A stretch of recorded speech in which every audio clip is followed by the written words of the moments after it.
Assalamualaikum warahmatullahi wabarakatuh.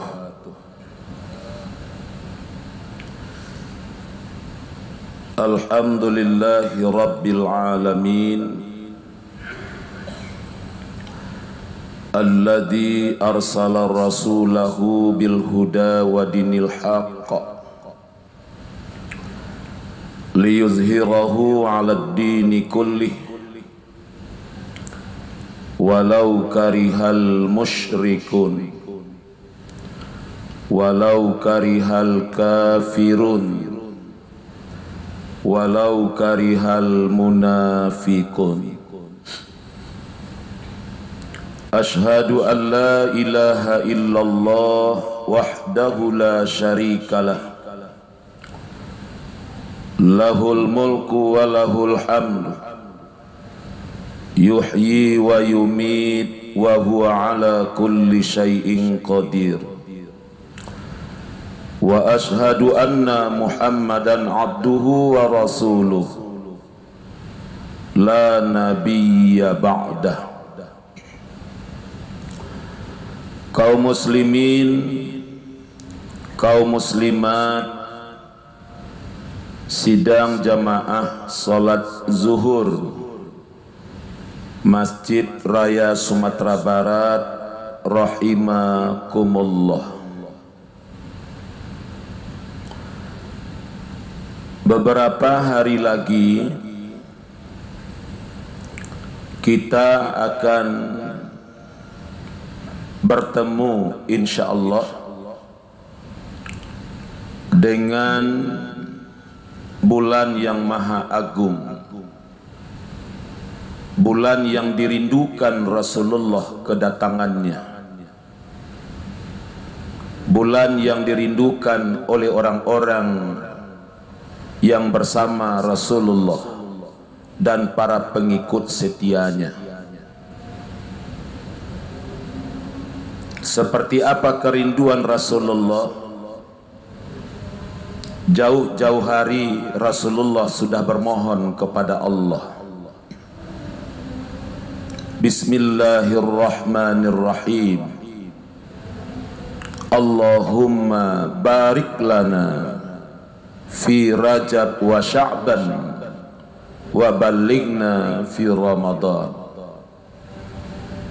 Ya Allah, berikanlah keberkahan buat kami pada bulan Rajab dan bulan Sya'ban, dan pertemukanlah kami dengan bulan Ramadan.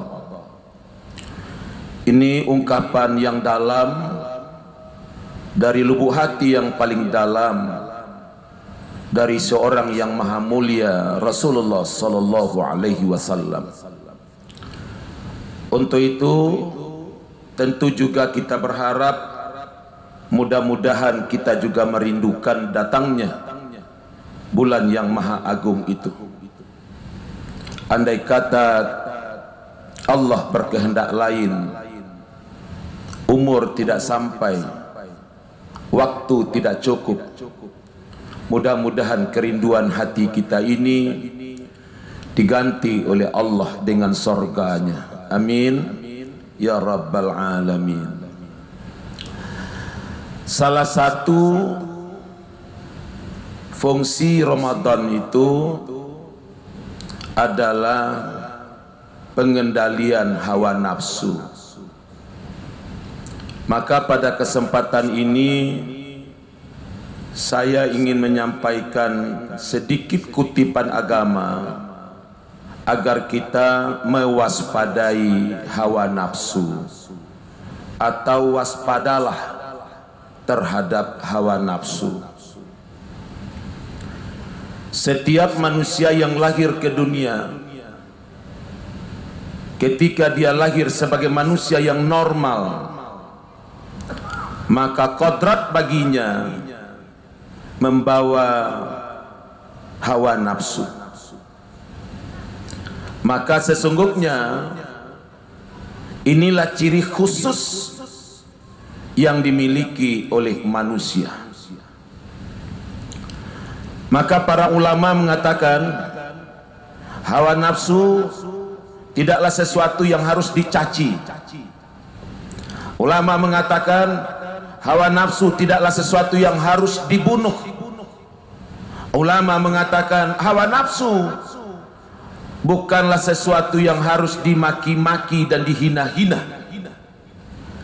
Akan tetapi bagaimana kita manusia yang diberikan oleh Allah, karena hawa nafsu itu pemberian Allah, datangnya juga dari Allah. Lalu bagaimana kita bisa memanfaatkan dan mempergunakan hawa nafsu itu dengan sebaik-baiknya, sehingga hawa nafsu itu menjadi sesuatu yang dirindukan oleh Allah. Sebagaimana diungkapkan oleh Allah dalam Al-Quran, A'udzu billahi minasyaitonir rajim. Ya ayyatuhan nafsul mutmainnah, irji'i ila rabbiki radiyatan mardiyah, fadkhuli fi ibadi wadkhuli jannati. Kalau begitu, nafsu tidaklah sesuatu yang harus kita takuti, tidaklah sesuatu yang harus kita bunuh. Ternyata Allah merindukan hawa nafsu. Cuma hawa nafsu yang mana? Ini yang diungkapkan oleh Allah. Ya ayyatuhan nafsul mutmainnah. Salah satu kelompok hawa nafsu yang dirindukan itu adalah hawa nafsu yang tenang, hawa nafsu yang tidak membeludak-beludak, hawa nafsu yang tidak mencelakakan, tetapi hawa nafsu yang terkendali sehingga mendatangkan kebaikan, sehingga Allah merindukan kedatangan hawa nafsu itu, sehingga oleh Allah buatnya adalah surga. Datanglah, kata Allah, dan silakan masuk ke dalam surga yang telah aku sediakan buatmu. Akan tetapi ada ancaman yang diberikan oleh Allah dalam Al-Quran surat Al-Furqan ayat 43 dan 44. A'udzu billahi minasyaitonir rajim. Bismillahirrahmanirrahim. Ara'aita man ittakhadha ilahahu huwahu afa anta takunu alaihi wakila am tahsabu anna aktsarahum yasma'una aw yaqilun inhum illa kal an'am bal hum adallu sabila.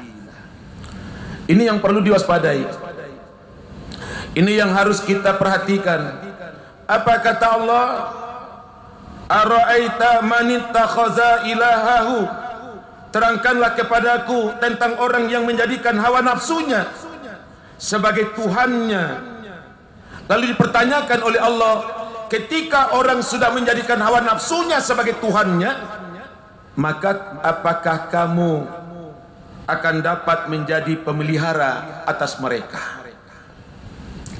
Apakah kamu, Rasul, Nabi, orang-orang soleh, orang-orang mukmin, apakah kamu, kata Allah, akan bisa menjadi pemelihara buat mereka?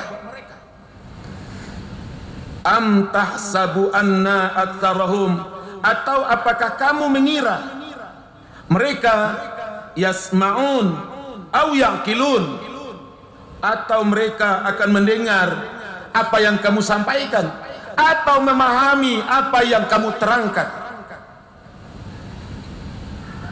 Jadi kata Allah, ketika orang sudah menjadikan hawa nafsu sebagai Tuhannya, lalu dipertanyakan oleh Allah, wahai para rasul, wahai para nabi, wahai hamba-hamba Allah yang soleh, apakah kalian akan bisa menjadi pemelihara mereka?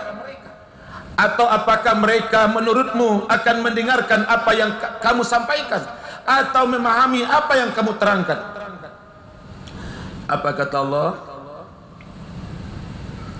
inhum illa kal an'am. Sesungguhnya mereka itu tidak lebih hanyalah binatang ternak. Sesungguhnya mereka itu tidak lebih adalah hanya binatang ternak.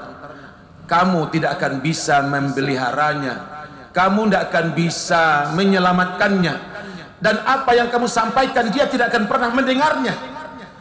Apa yang kamu terangkan dia tidak akan pernah memahaminya. Balhum adol sabila. Bahkan kata Allah, mereka lebih hina daripada binatang ternak itu sendiri. Al-Quran surat Al-Furqan ayat 43 dan 44. Pada ranah ini mungkin yang harus kita waspadai, yang harus kita perhatikan ketika hidup kita sudah dikendalikan hawa nafsu. Maka dalam sebuah riwayat Rasulullah sallallahu alaihi wasallam bersabda, diriwayatkan dari Abu Malik Al-Asy'ari bahwa Rasulullah sallallahu alaihi wasallam bersabda, yang artinya musuhmu bukanlah orang yang jika membunuhmu. Musuhmu bukanlah orang yang jika membunuhmu, maka Allah memasukkanmu ke dalam surga jika kamu membunuhnya. Namun musuhmu yang paling berbahaya justru hawa nafsu yang ada di antara lambungmu. Lalu anak yang keluar dari tulang rusukmu, istri yang kamu gauli, dan sesuatu yang kamu miliki. Hadis riwayat Al-Baihaqi. Inilah sebuah renungan Bapak dan Ibu sekalian yang diungkapkan oleh Allah. Sesungguhnya yang paling ditakuti bagi seorang mukmin, bagi seorang muslim, bagi seorang hamba Allah, di mana Allah katakan yang paling berbahaya dan musuh yang paling mengkhawatirkan, membahayakan, mencelakakan, pertama adalah hawa nafsu. Sehingga Allah turunkan kepada kita datangnya bulan Ramadan, karena bulan Ramadan bulan untuk melaksanakan ibadah puasa. Ibadah puasa salah satu media untuk mengendalikan hawa nafsu. Ketika hawa nafsu itu terkendali, maka dia menjadi baik. Ketika hawa nafsu menjadi baik, malah Allah merindukan hawa nafsu itu, karena dia akan melahirkan kebaikan-kebaikan. Inna rahmatallah qaribum minal muhsinin. Keinginan untuk berbuat baik, kecenderungan jiwa untuk melakukan kebaikan, maka sesungguhnya rahmat Allah amat dekat dengannya. Orang yang berbuat kebaikan, orang yang melakukan kebaikan. Siapa orang yang bisa melakukan kebaikan? Ketika hawa nafsunya mampu dia kendalikan, ketika hawa nafsunya tidak mengendalikan dirinya. Tetapi ketika hawa nafsunya yang tidak terkendali, maka dia akan menjadi brutal. Dia menjadi brutal, dia menjadi ganas, dia menjadi yang mencelakakan. Tidak hanya mencelakakan orang lain, juga mencelakakan dirinya. Alam takambang jadi guru. Apa yang diungkapkan oleh hadis Al-Baihaqi tadi, dari hawa nafsu yang tidak terkendali akan berembes kepada anak-anakmu. Ketika hawa nafsu yang tidak terkendali, dia akan merembes kepada istri-istrimu. Ketika hawa nafsu yang tidak terkendali, dia akan merembes kepada apa yang ada pada milikmu. Bukankah orang celaka karena anaknya di singgasana terhormat bergelimang harta, tetapi sesaat ketika anaknya mencederainya, dia hancur, habis, binasa. Pertanggungjawaban dunia akhirat, Allahu a'lam.